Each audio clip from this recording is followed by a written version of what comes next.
ভারতীয় ক্রিকেট তারকা বিরাট কোহলির সঙ্গে পুমার দীর্ঘ ৮ বছরের পথ চলা শেষ হতে চলেছে।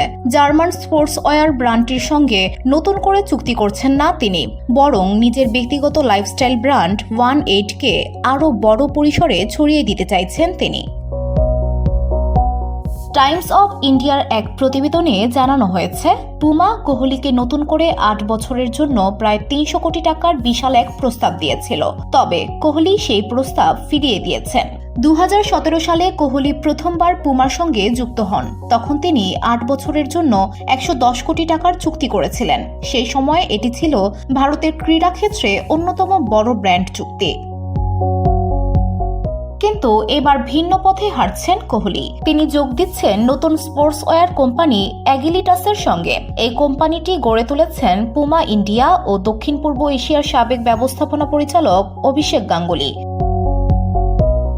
কোহলির প্রধান লক্ষ্য এখন 18 ব্র্যান্ডকে আন্তর্জাতিক পর্যায়ে নিয়ে যাওয়া। পুমা এক বিবৃতিতে কোহলির বিদায় নিশ্চিত করেছে। তারা বলেছে, পুমা বিরাটকে তার ভবিষ্যতের জন্য শুভেচ্ছা জানায়। এই দীর্ঘ সময় ধরে আমাদের অসাধারণ সব প্রচারণা ও প্রোডাক্ট কোলাবোরেশনের জন্য ধন্যবাদ। আমরা ভবিষ্যতেও নতুন প্রজন্মের খেলোয়াড়দের পেছনে বিনিয়োগ করব এবং ভারতের স্পোর্টস ইকোসিস্টেম গড়ার কাজ চালিয়ে যাব।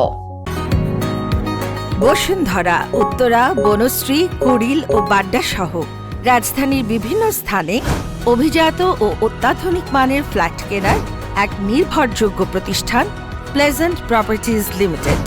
তাই আপনার স্বপ্নের আবাসনের জন্য আজই যোগাযোগ করুন। Pleasant properties limited, where destiny matches eventually.